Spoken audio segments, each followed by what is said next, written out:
The C-SPAN networks bring you long-form public affairs programming from the nation's capital and are a public service of your television provider.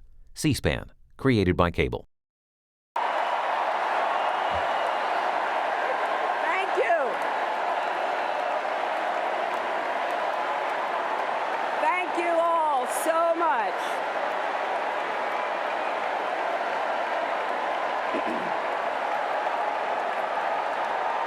Thank you.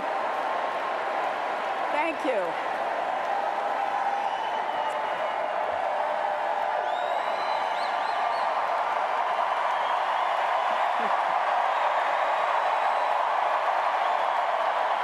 Thank you all very, very much. Thank you for that amazing welcome.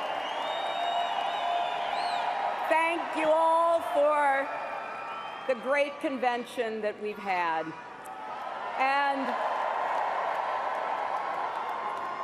Chelsea, thank you.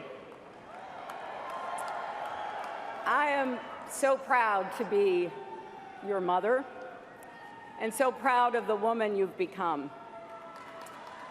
Thank you for bringing Mark into our family and Charlotte and Aiden into the world. And Bill, that conversation we started in the law library 45 years ago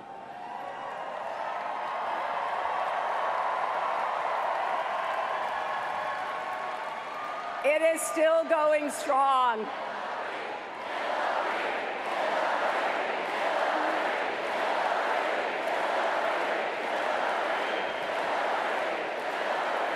You know, that conversation has lasted through good times that filled us with joy and hard times that tested us. And I've even gotten a few words in along the way. On Tuesday night, I was so happy to see that my explainer-in-chief is still on the job. I'm also grateful to the rest of my family and to the friends of a lifetime. For all of you whose hard work brought us here tonight, and to those of you who joined this campaign this week, thank you. What a remarkable week it's been.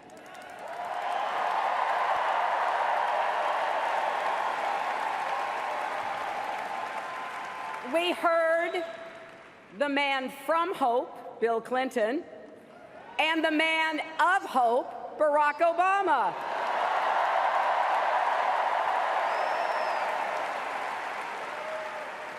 America is stronger because of President Obama's leadership, and I'm better because of his friendship.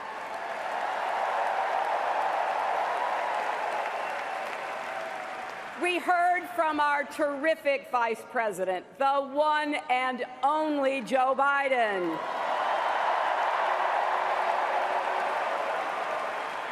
He spoke from his big heart about our party's commitment to working people, as only he can do. And First Lady Michelle Obama reminded us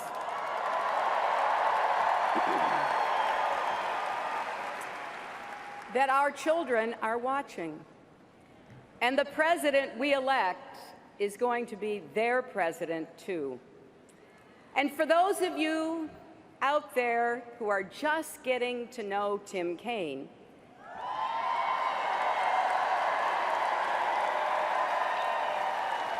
you will soon understand why the people of Virginia keep promoting him from city council and mayor to governor and now senator. And he will make our whole country proud as our vice president.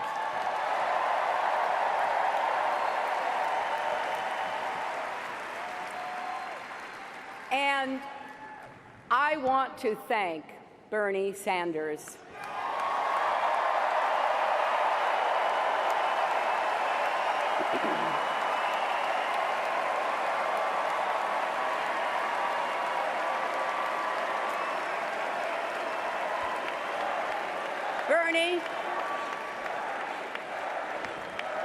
Bernie, your campaign inspired millions of Americans, particularly the young people who threw their hearts and souls into our primary. You've put economic and social justice issues front and center where they belong. And to all of your supporters here and around the country, I want you to know, I've heard you. Your cause is our cause.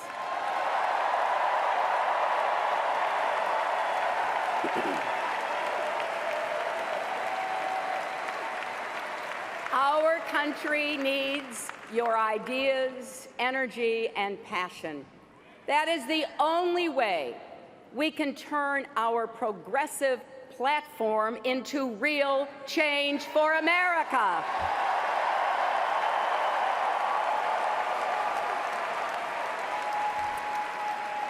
We wrote it together. Now let's go out and make it happen together.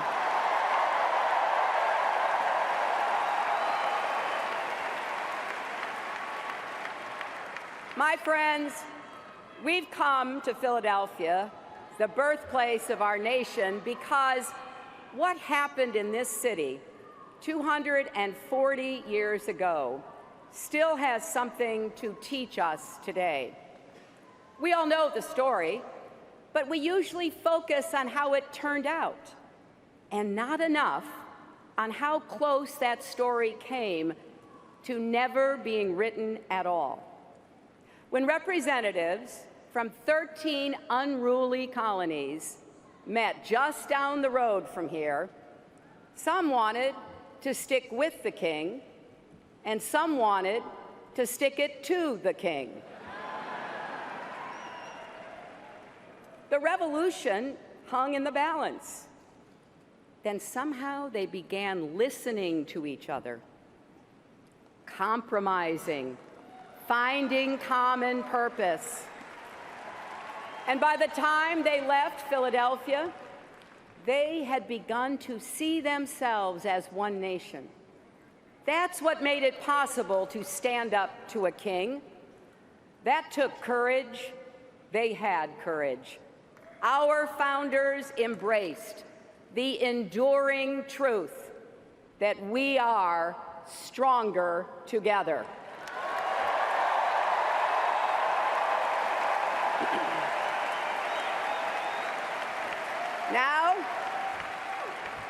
Now America is once again at a moment of reckoning. Powerful forces are threatening to pull us apart. Bonds of trust and respect are fraying. And just as with our founders, there are no guarantees. It truly is up to us. We have to decide whether we will all work together so we can all rise together.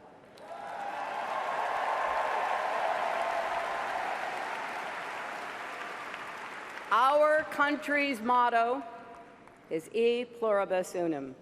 Out of many, we are one. Will we stay true to that motto? Well, we heard Donald Trump's answer last week at his convention. He wants to divide us from the rest of the world and from each other. He's betting that the perils of today's world will blind us to its unlimited promise. He's taken the Republican Party a long way, from morning in America to midnight in America. He wants us to fear the future and fear each other. Well, you know, a great Democratic president, Franklin Delano Roosevelt, came up with the perfect rebuke to Trump more than 80 years ago during a much more perilous time. The only thing we have to fear is fear itself.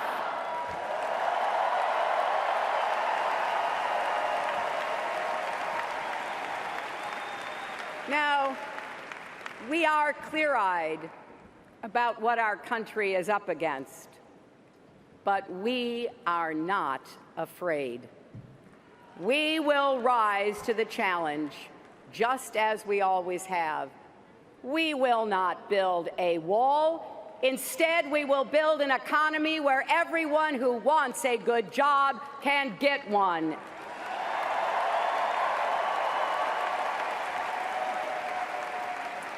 And we'll build a path to citizenship for millions of immigrants who are already contributing to our economy.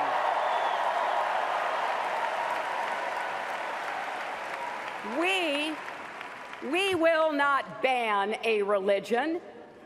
We will work with all Americans and our allies to fight and defeat terrorism.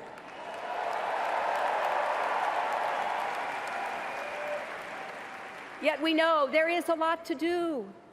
Too many people haven't had a pay raise since the crash. There's too much inequality, too little social mobility, too much paralysis in Washington, too many threats at home and abroad. But just look for a minute at the strengths we bring as Americans to meet these challenges. We have the most dynamic and diverse people in the world.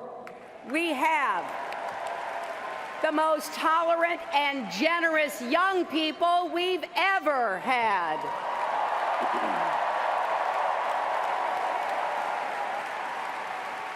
We have the most powerful military, the most innovative entrepreneurs, the most enduring values.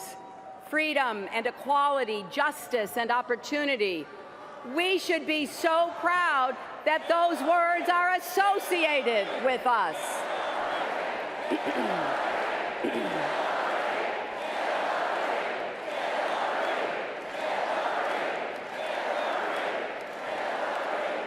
I have to tell you, as your Secretary of State, I went to 112 countries.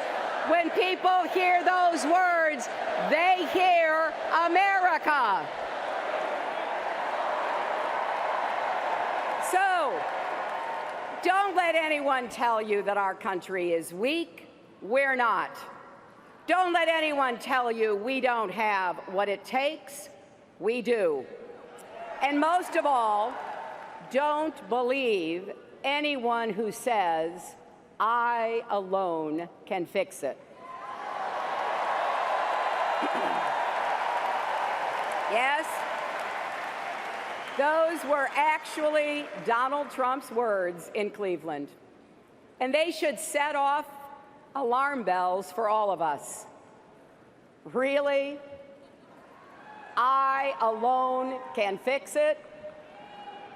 Isn't he forgetting troops on the front lines, police officers and firefighters who run toward danger, doctors and nurses who care for us, teachers who change lives, entrepreneurs who see possibilities in every problem, mothers who lost children to violence and are building a movement to keep other kids safe? He's forgetting every last one of us. Americans don't say, I alone can fix it. We say, we'll fix it together.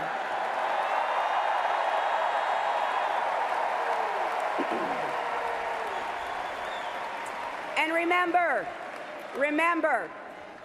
our founders fought a revolution and wrote a constitution so America would never be a nation where one person had all the power. 240 years later, we still put our faith in each other. Look at what happened in Dallas after the assassinations of 5 brave police officers. Police Chief David Brown asked the community to support his force, maybe even join them. And you know how the community responded? Nearly 500 people applied in just 12 days.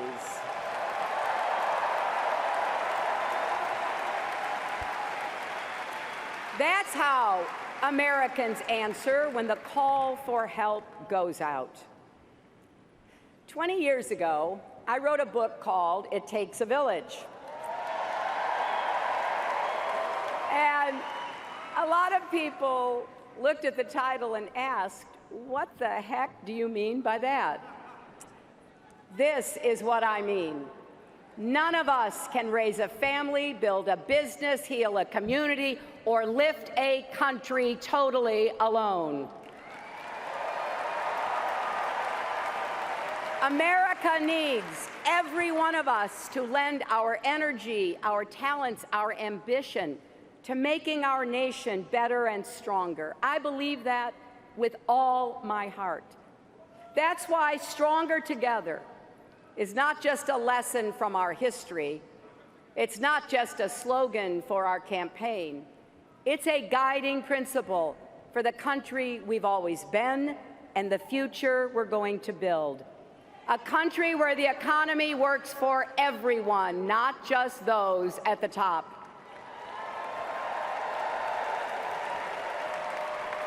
Where you can get a good job and send your kids to a good school, no matter what zip code you live in. A country where all our children can dream and those dreams are within reach. Where families are strong, communities are safe, and yes, where love trumps hate.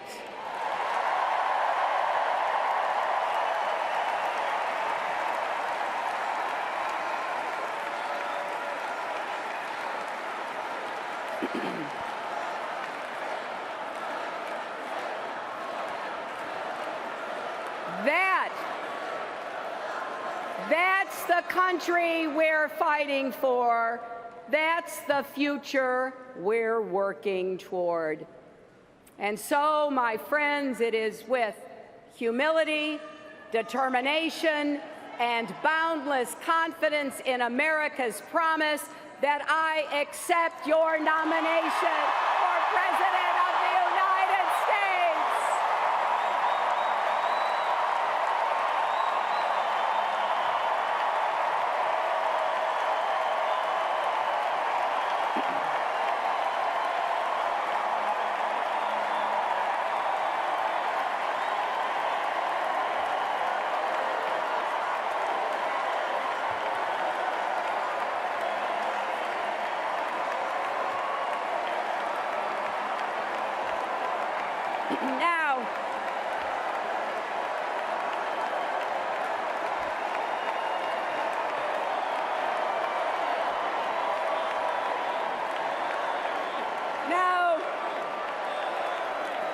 Now, sometimes the people at this podium are new to the national stage. As you know, I'm not one of those people. I've been your First Lady, served 8 years as a senator from the great state of New York.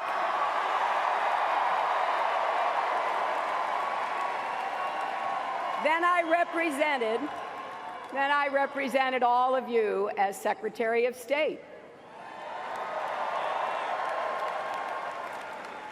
But my job titles only tell you what I've done. They don't tell you why. The truth is, through all these years of public service, the service part has always come easier to me than the public part. I get it that some people just don't know what to make of me. So let me tell you, the family I'm from, well, no one had their name on big buildings. My family were builders of a different kind. Builders in the way most American families are.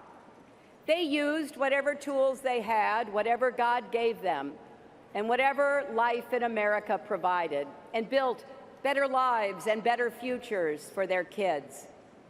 My grandfather worked in the same Scranton lace mill for 50 years because he believed that if he gave everything he had, his children would have a better life than he did. And he was right. My dad, Hugh, made it to college. He played football at Penn State and enlisted in the Navy after Pearl Harbor. When the war was over, he started his own small business printing fabric for draperies. I remember watching him stand for hours over silk screens. He wanted to give my brothers and me opportunities he never had, and he did. My mother, Dorothy, was abandoned by her parents as a young girl.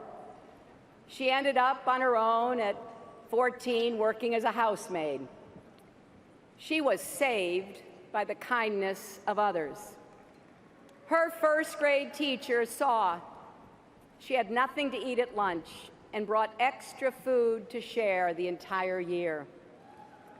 The lesson she passed on to me years later stuck with me. No one gets through life alone. We have to look out for each other and lift each other up. And she made sure I learned the words from our Methodist faith. Do all the good you can for all the people you can in all the ways you can, as long as ever you can.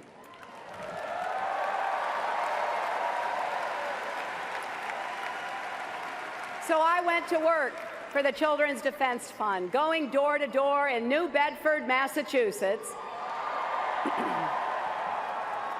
on behalf of children with disabilities who were denied the chance to go to school. I remember meeting a young girl in a wheelchair on the small back porch of her house. She told me how badly she wanted to go to school. It just didn't seem possible in those days.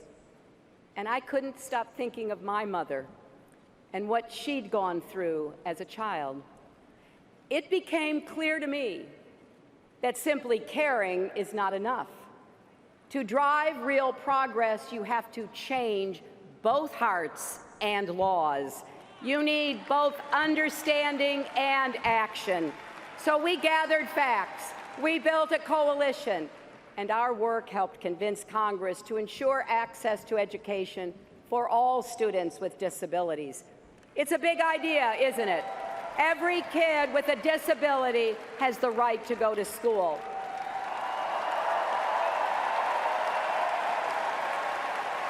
But how? How do you make an idea like that real? You do it step by step, year by year, sometimes even door by door. My heart just swelled when I saw Anastasia Somoza representing millions of young people on this stage.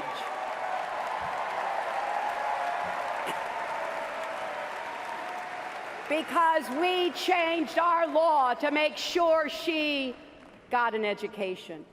So it's true.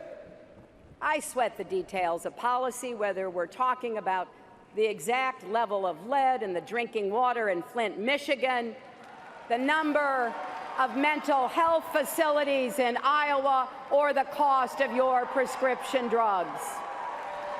Because it's not just a detail if it's your kid, if it's your family. It's a big deal. And it should be a big deal to your president, too.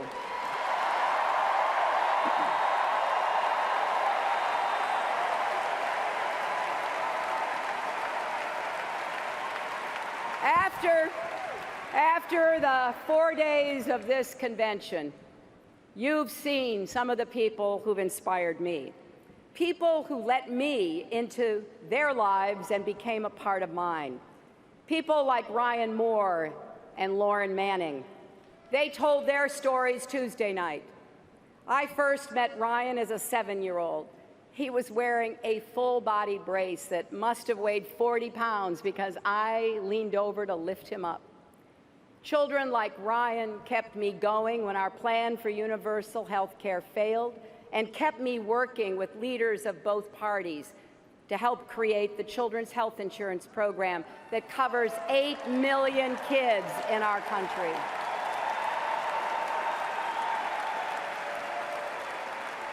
Lauren Manning, who stood here with such grace and power, was gravely injured on 9/11. It was the thought of her and Debbie St. John, who you saw in the movie, and John Dolan and Joe Sweeney, and all the victims and survivors that kept me working as hard as I could in the Senate on behalf of 9/11 families and our first responders who got sick from their time at Ground Zero. I was thinking of Lauren, Debbie, and all the others 10 years later in the White House Situation Room when President Obama made the courageous decision that finally brought Osama bin Laden to justice.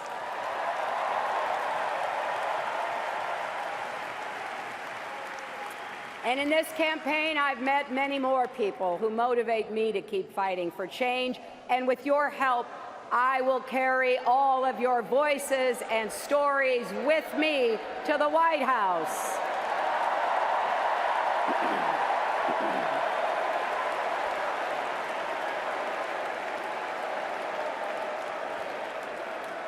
And you heard some from Republicans and independents who are supporting our campaign. Well, I will be a president for Democrats, Republicans, independents, for the struggling, the striving, the successful, for all those who vote for me and for those who don't, for all Americans together.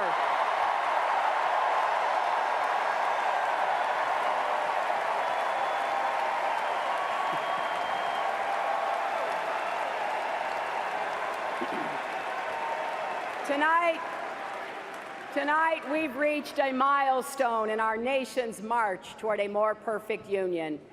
The first time that a major party has nominated a woman for president.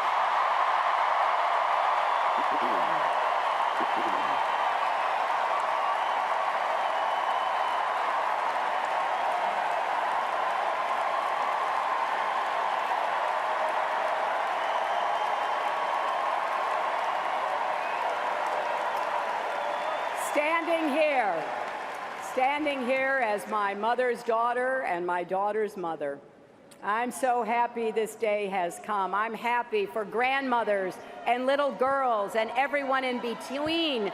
I'm happy for boys and men, because when any barrier falls in America, it clears the way for everyone.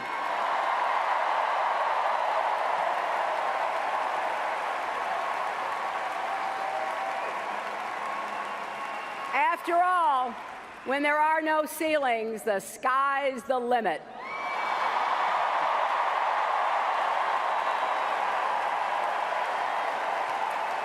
So let's keep going. Let's keep going until every one of the 161 million women and girls across America has the opportunity she deserves to have.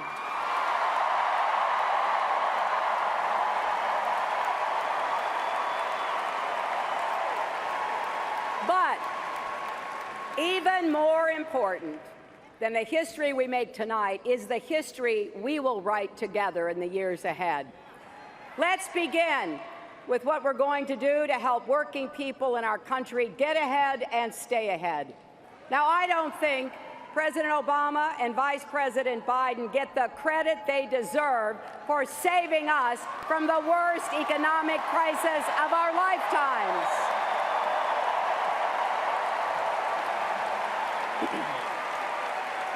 Our economy is so much stronger than when they took office. Nearly 15 million new private sector jobs, 20 million more Americans with health insurance, and an auto industry that just had its best year ever.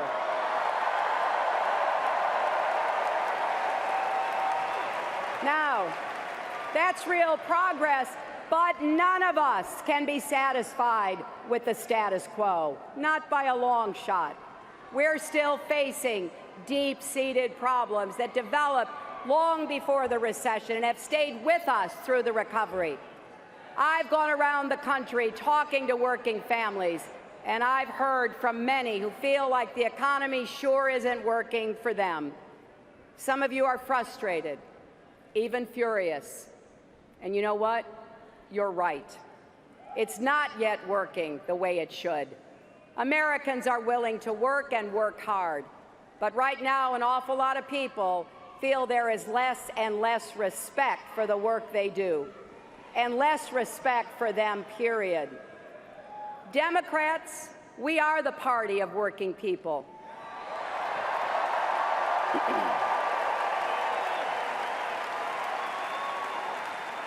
But we haven't done a good enough job showing we get what you're going through, and we're going to do something to help. So tonight I want to tell you how we will empower Americans to live better lives. My primary mission as president will be to create more opportunity and more good jobs with rising wages right here in the United States. From my first day in office to my last, especially in places that for too long have been left out and left behind, from our inner cities to our small towns, from Indian country to coal country, from communities ravaged by addiction to regions hollowed out by plant closures. And here's what I believe. I believe America thrives when the middle class thrives. I believe our economy isn't working the way it should because our democracy isn't working the way it should.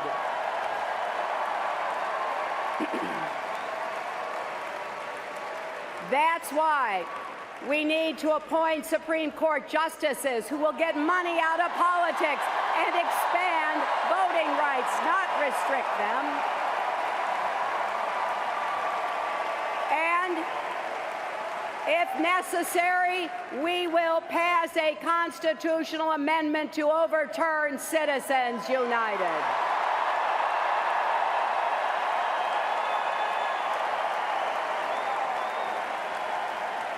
I believe American corporations that have gotten so much from our country should be just as patriotic in return. Many of them are, but too many aren't. It's wrong to take tax breaks with one hand and give out pink slips with the other. And I believe Wall Street can never, ever be allowed to wreck Main Street again.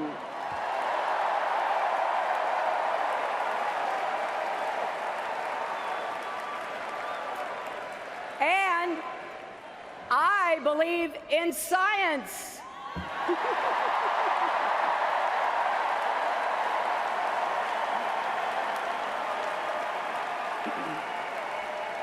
I believe climate change is real and that we can save our planet while creating millions of good-paying clean energy jobs. I believe that when we have millions of hard-working immigrants contributing to our economy, it would be self-defeating and inhumane to try to kick them out.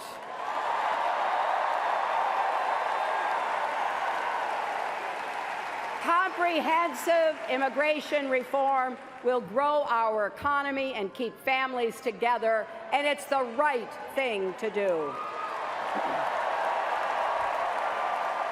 So, whatever party you belong to, or if you belong to no party at all, if you share these beliefs, this is your campaign.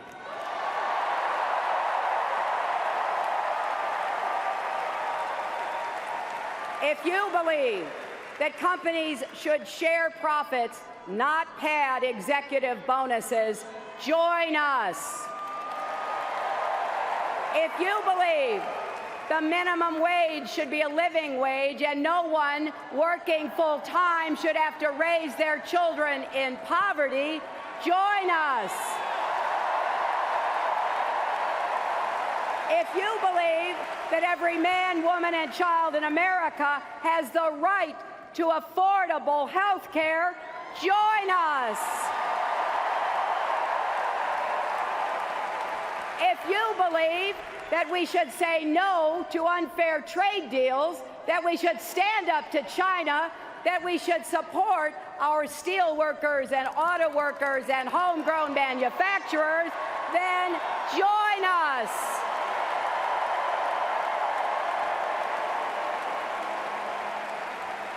If you believe we should expand Social Security and protect a woman's right to make her own health care decisions, then join us.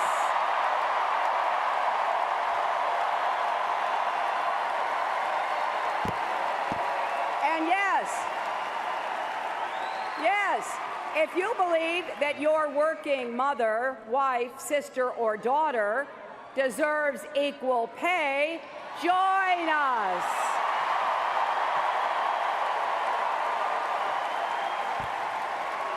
That's how we're going to make sure this economy works for everyone, not just those at the top.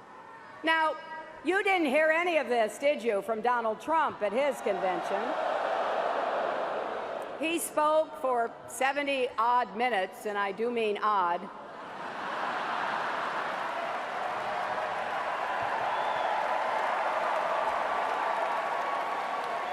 And he offered zero solutions.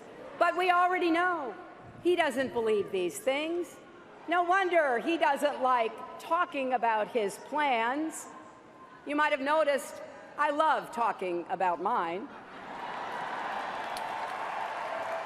In my first 100 days, we will work with both parties to pass the biggest investment in new, good-paying jobs since World War II. Jobs in manufacturing, clean energy, technology and innovation, small business and infrastructure. If we invest in infrastructure now, we'll not only create jobs today, but lay the foundation for the jobs of the future. And we will also transform the way we prepare our young people for those jobs. Bernie Sanders and I will work together to make college tuition free for the middle class and debt free for all.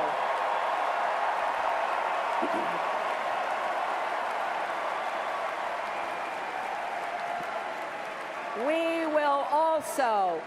will also liberate millions of people who already have student debt.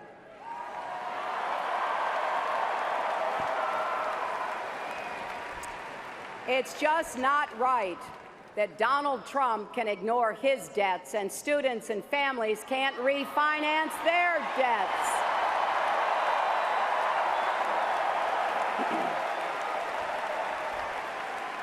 And something we don't say often enough, sure, college is crucial, but a four-year degree should not be the only path to a good job. We will help more people learn a skill or practice a trade and make a good living doing it.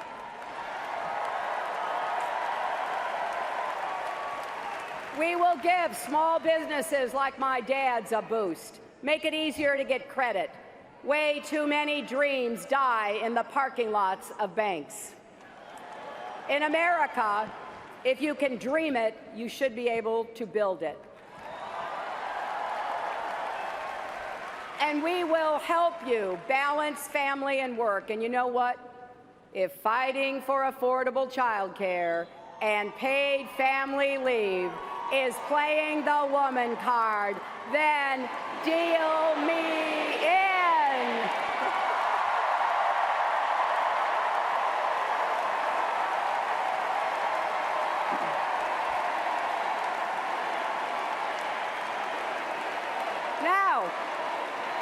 Now here's the other thing.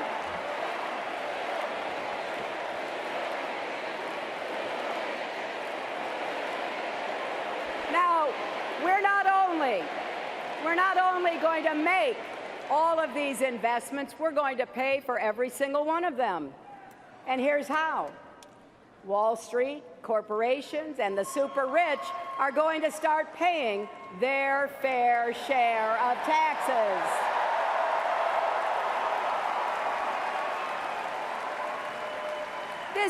This is not because we resent success, but when more than 90% of the gains have gone to the top 1%, that's where the money is, and we are going to follow the money.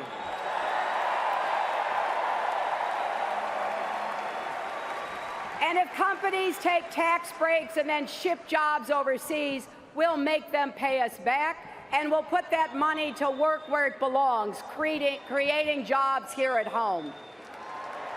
Now I imagine that some of you are sitting at home thinking, well, that all sounds pretty good, but how are you going to get it done?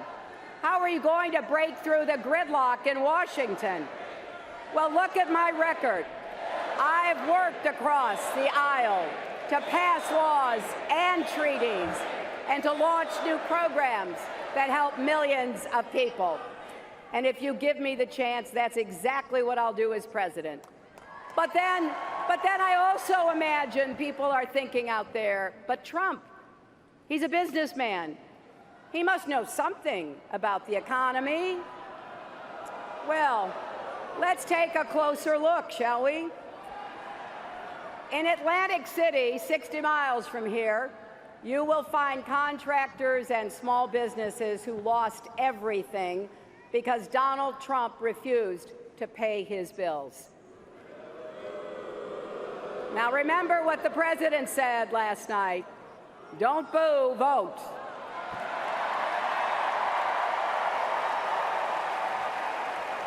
But think of this. People who did the work and needed the money, not because he couldn't pay them, but because he wouldn't pay them. He just stiffed them. And you know that sales pitch he's making to be president? Put your faith in him and you'll win big. That's the same sales pitch he made to all those small businesses. Then Trump walked away and left working people holding the bag. He also talks a big game about putting America first. Well, please explain what part of America first leads him to make Trump ties in China, not Colorado, Trump suits in Mexico, not Michigan, Trump furniture in Turkey, not Ohio, Trump picture frames in India, not Wisconsin. Donald Trump says he wants to make America great again. Well, he could start by actually making things in America again.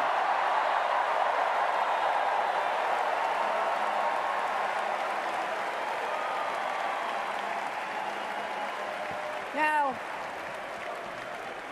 the choice we face in this election is just as stark when it comes to our national security.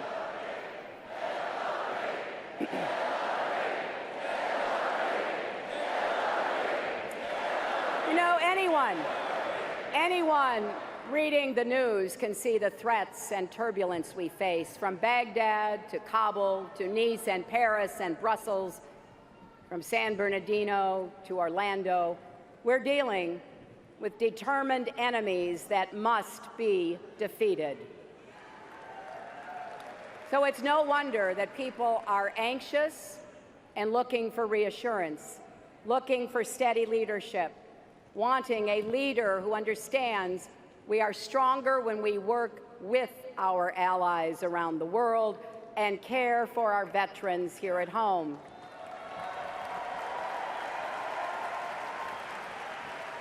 Keeping our nation safe and honoring the people who do that work will be my highest priority. I'm proud that we put a lid on Iran's nuclear program without firing a single shot.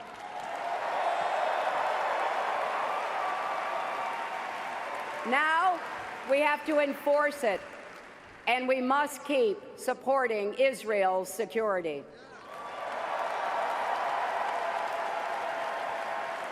I'm proud that we shaped a global climate agreement. Now we have to hold every country accountable to their commitments, including ourselves. And I'm proud to stand by our allies in NATO against any threat they face, including from Russia.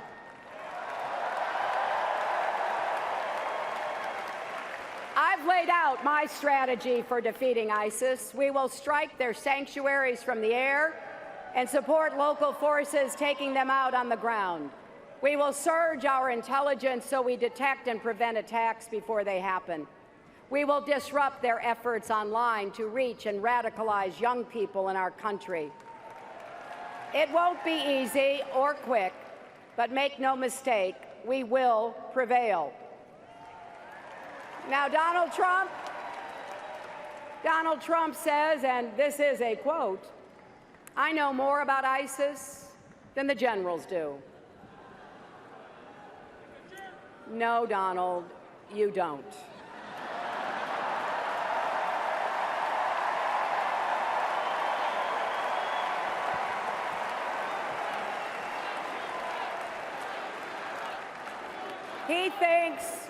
He thinks he knows more than our military because he claimed our armed forces are a disaster.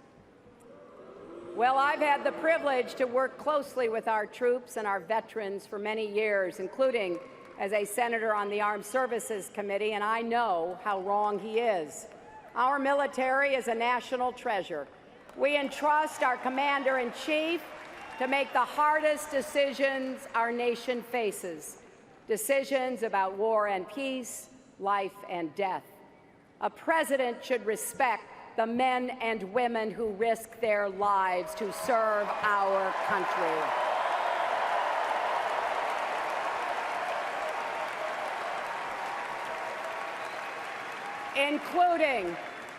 Including Captain Khan and the sons of Tim Kaine and Mike Pence, both Marines.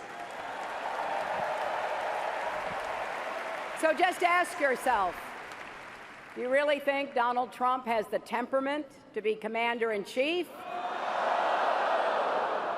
Donald Trump can't even handle the rough and tumble of a presidential campaign. He loses his cool at the slightest provocation. When he's gotten a tough question from a reporter, when he's challenged in a debate, when he sees a protester at a rally. Imagine, if you dare, imagine him in the Oval Office facing a real crisis. A man you can bait with a tweet is not a man we can trust with nuclear weapons.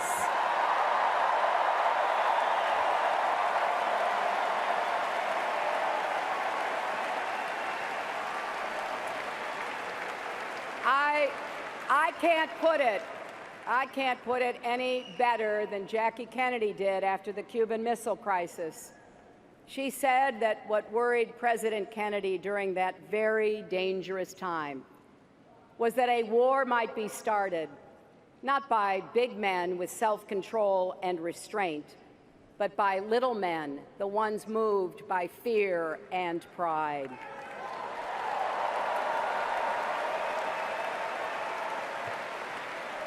America's strength doesn't come from lashing out. It relies on smarts, judgment, cool resolve, and the precise and strategic application of power, and that's the kind of commander-in-chief I pledge to be.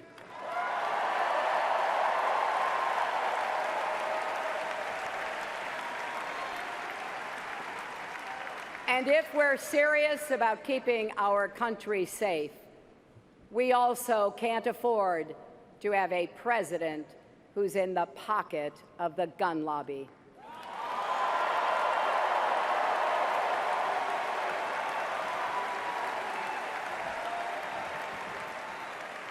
I'm not here to repeal the Second Amendment. I'm not here to take away your guns. I just don't want you to be shot by someone who shouldn't have a gun in the first place.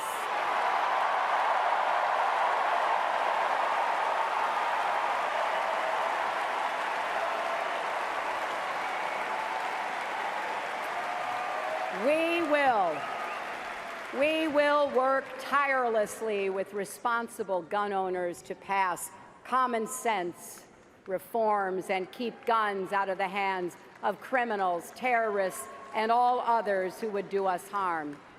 You know, for decades, people have said this issue was too hard to solve and the politics too hot to touch. But I ask you, how can we just stand by and do nothing? You heard, you saw family members of people killed by gun violence on this stage. You heard, you saw family members of police officers killed in the line of duty because they were outgunned by criminals. I refuse to believe we can't find common ground here. We have to heal the divides in our country, not just on guns, but on race, immigration, and more.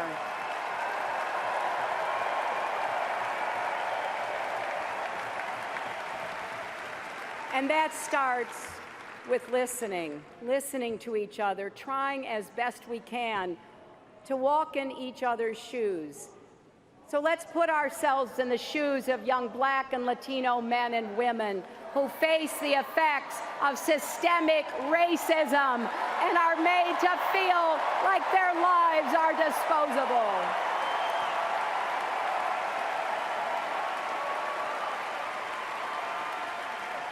Let's put ourselves in the shoes of police officers kissing their kids and spouses goodbye every day, heading off to do a dangerous and necessary job. We will reform our criminal justice system from end to end and rebuild trust between law enforcement and the communities they serve.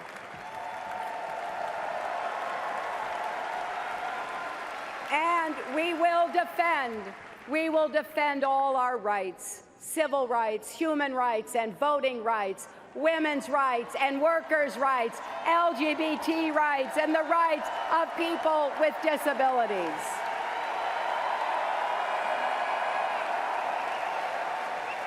And we will stand up against mean and divisive rhetoric wherever it comes from. You know, for the past year, many people made the mistake of laughing off Donald Trump's comments, excusing him as an entertainer just putting on a show.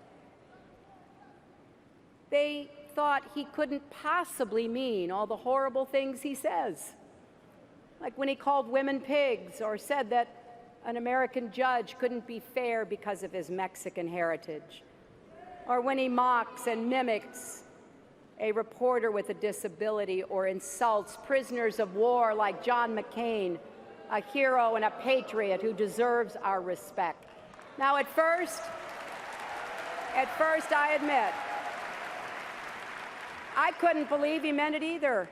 It was just too hard to fathom that someone who wants to lead our nation could say those things, could be like that. But here's the sad truth. There is no other Donald Trump. This is it. And in the end, it comes down to what Donald Trump doesn't get. America is great because America is good.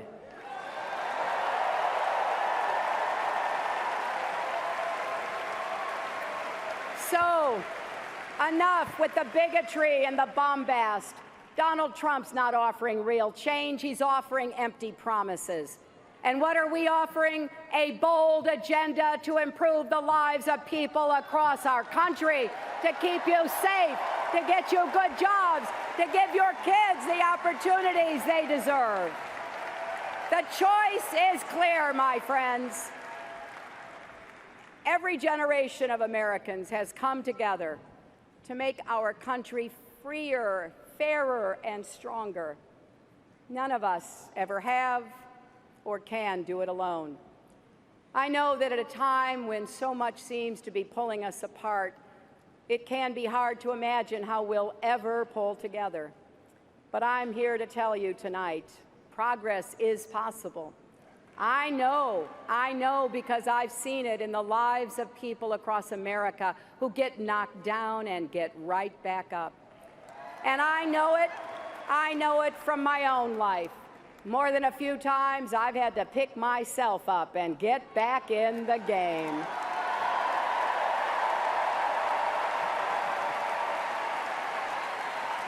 Like so much else in my life, I got this from my mother, too. She never let me back down from any challenge. When I tried to hide from a neighborhood bully, she literally blocked the door. "Go back out there," she said. And she was right. You have to stand up to bullies. You have to keep working to make things better, even when the odds are long and the opposition is fierce. We lost our mother a few years ago, but I miss her every day, and I still hear her voice urging me to keep working, keep fighting for right no matter what. That's what we need to do together as a nation. And though we may not live to see the glory, as the song from the musical Hamilton goes, let us gladly join the fight. Let our legacy be about planting seeds in a garden you never get to see. That's why we're here, not just in this hall, but on this earth. The founders showed us that, and so have many others since. They were drawn together by love of country and the selfless passion to build something better for all who follow. That is the story of America, and we begin a new chapter tonight. Yes, the world is watching what we do. Yes, America's destiny is ours to choose. So let's be stronger together, my fellow Americans. Let's look to the future with courage and confidence. Let's build a better tomorrow for our beloved children and our beloved country. And when we do, America will be greater than ever. Thank you, and may God bless you and the United States of America.